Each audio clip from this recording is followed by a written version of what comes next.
No viene exactamente del Valle del Maule, pero está con nosotros aquí pronto. Pero antes un video introductorio de Johannes Kaiser. Cada vez más gente que tiene que pagar contribuciones y cada vez más contribuciones, al punto de que hay gente que está perdiendo sus casas de la mano de un Estado ladrón.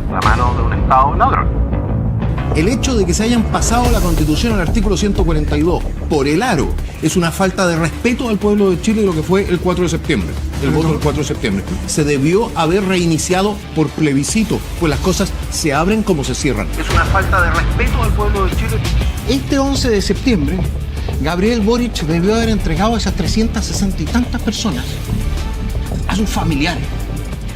Pero se dedicaron a hacer política simbólica. Mientras más salen a las calles, más vamos a crecer nosotros. Mientras menos respeto le tengan al voto, más vamos a crecer nosotros. Mientras más violencia política, más vamos a crecer nosotros. Siembren viento y cosecharán tempestades. Si quieren entonces clavar la rueda de la fortuna en el sistema socialdemocrático de evolución permanente de derechos sociales que sean financiados con impuestos cada vez más grandes y un Estado cada vez más masivo, no lo vamos a respaldar, no lo vamos a apoyar, nos vamos a oponer, y si quieren rechazar, perfecto, y se quedan con la Constitución de Pinochet.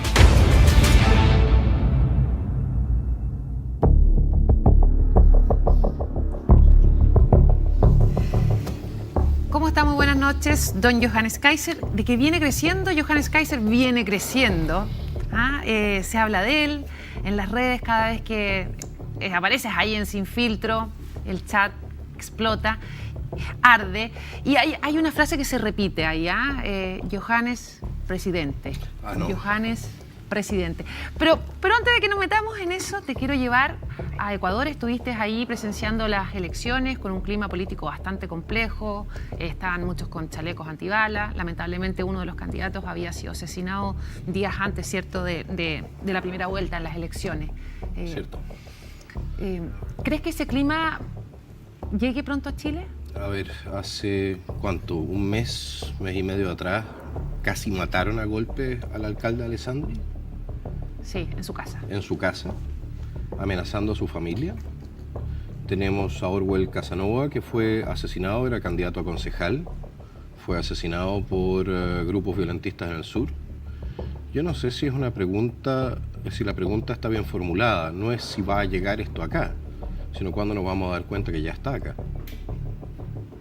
Pero sí, de alguna manera nosotros estamos viviendo un clima de mucha violencia, de mucha polarización, pero el atentar contra un candidato presidencial en un espacio público rodeado de gente, con los riesgos que eso implica, ¿no?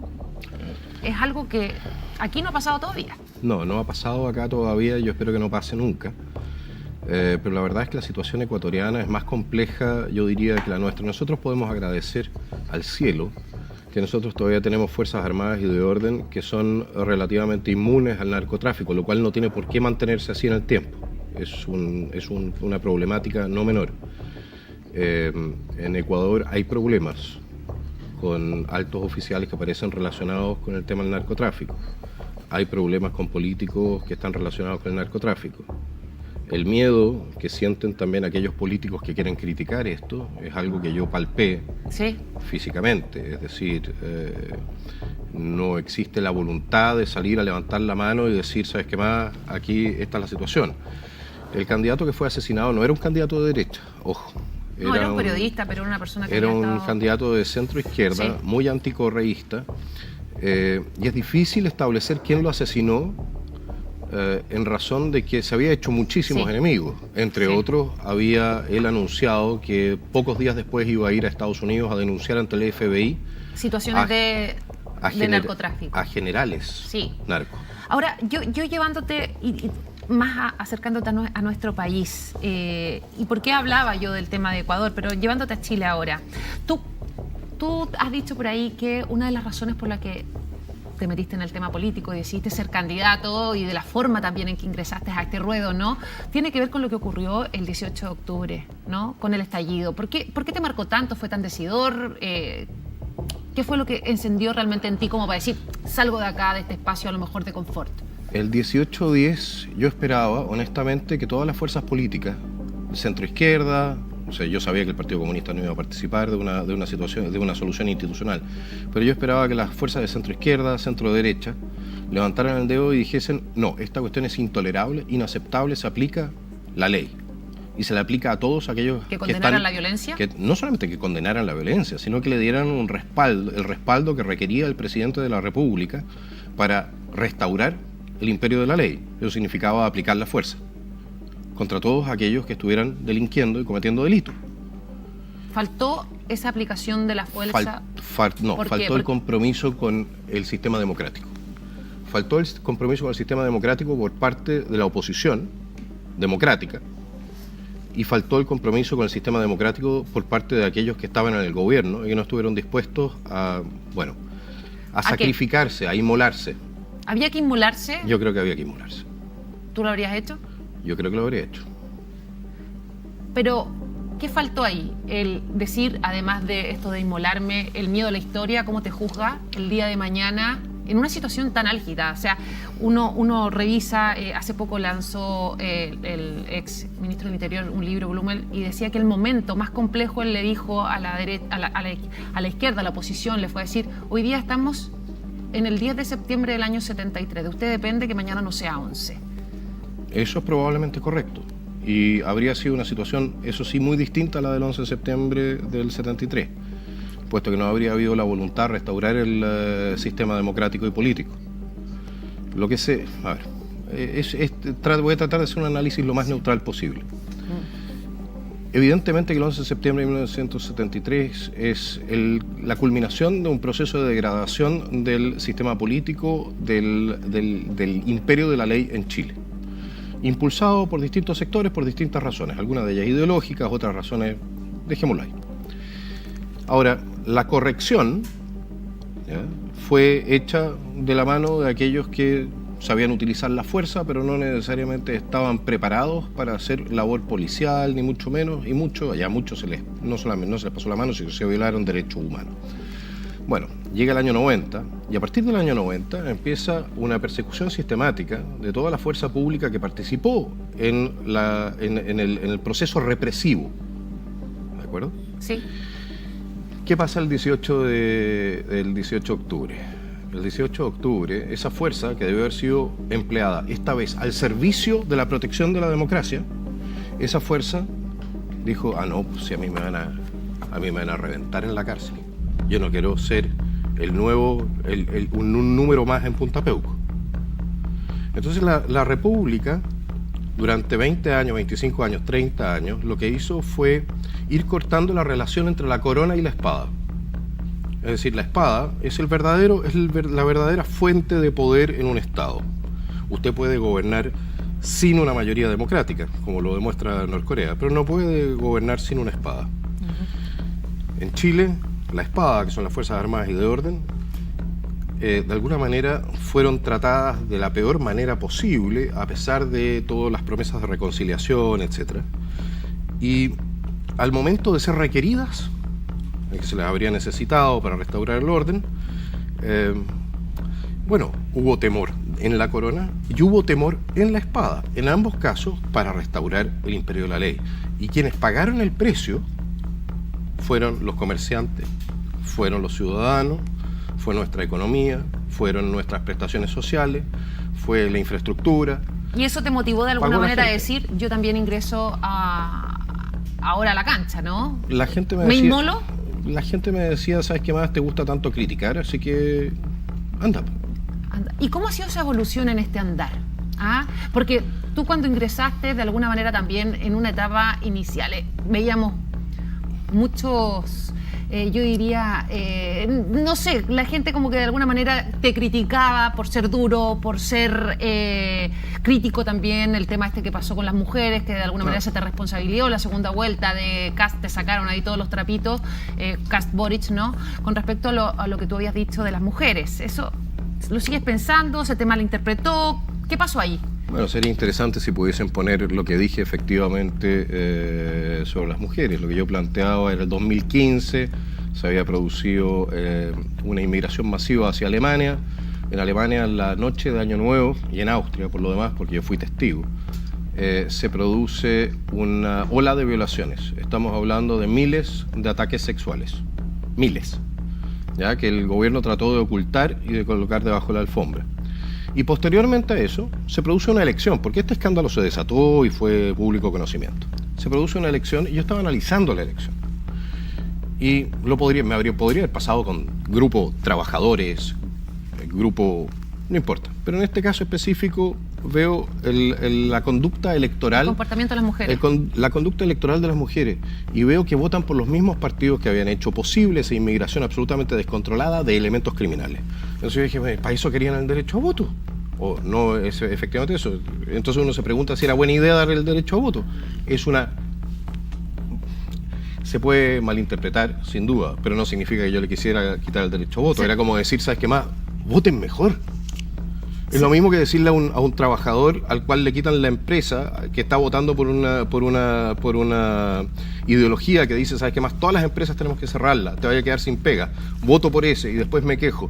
También la pregunta es, sí, ¿por qué no votáis mejor? Vota de acuerdo con lo que son tus intereses. Tú has ido de alguna manera evolucionando para la opinión pública. Podríamos decir que no eras muy querido. Hoy día, ya te decía yo al inicio del programa, o sea, de la entrevista, perdón, que cada vez que apareces, que estás los días jueves, si no me equivoco, en el programa Sin Filtro, el chat te apoya. La gente manifiesta la intención de que tú pudieses ser un candidato. ¿Podría haber una primaria en el Partido Republicano? No, yo no tengo intenciones de ser candidato presidencial. Para ser candidato presidencial se necesita, 1, experiencia. 2, se necesitan espaldas políticas. Eso significa también se necesitan nexos. Se necesita. Pero tú tienes una familia muy política también. Sí, pero una cosa hay que entender, y es algo que posiblemente haya sido una de las razones por las cuales las elecciones de los últimos años han sido las peores que hemos tenido. Usted no elige a un presidente, usted elige un equipo. Si usted tiene un equipo que le permita a usted gobernar como un buen presidente, entonces, perfecto. Pero para generar ese equipo, para conocer a la gente que puede hacer bien las cosas, etcétera, uno se demora mucho tiempo. Por eso es que la experiencia en política es importante, porque uno va conociendo también a quienes pueden ser un aporte en los distintos segmentos del Estado. Johannes, pero bueno, José Antonio Kast también pasó por el Congreso. Antes de presentarte como un posible candidato, vos haciendo política ficción, también habrías compartido prácticamente al mismo tiempo, de alguna manera. ¿Por qué tú no podrías formar un buen equipo? Nuevamente, a mí me falta tiempo. José Antonio ha estado mucho más tiempo que yo en la política chilena. O sea, es solo un tema de tiempo. ¿Ganas? Siempre es ganas pocas. ¿Ganas pocas? Ganas pocas. Yo creo que estoy haciendo un buen trabajo en el Congreso, y el trabajo de ser presidente de la República en Chile en este momento es como, le voy a decir, es como recibir la patente de capitán del Titanic después de haber chocado el iceberg. Ahora, poniéndonos en la situación de que José Antonio Kast sufra, ¿cierto?, la estigmatización política en la situación, ¿no?, de que se rechace la propuesta constitucional en la cual se supone que el Partido Republicano tiene una mayoría y su figura comience a decaer. El partido querría llevar un candidato. Sí, pero eso no es algo que yo decida, y no creo estar tampoco en el radar para ese tipo de aventura. ¿Cómo ve el proceso constitucional? Creo que el proceso constitucional empezó mal. ¿En qué sentido? Empezó mal porque no se legitimó a través de un plebiscito de entrada. Yo creo que nos habríamos ahorrado muchísimos problemas con un plebiscito de entrada.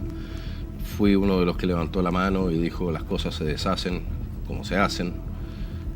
Debimos, como clase política, debimos haber respetado la voluntad popular y haber recogido nuevamente la voluntad popular si queríamos en algún momento reabrir el proceso. ¿Un plebiscito de entrada?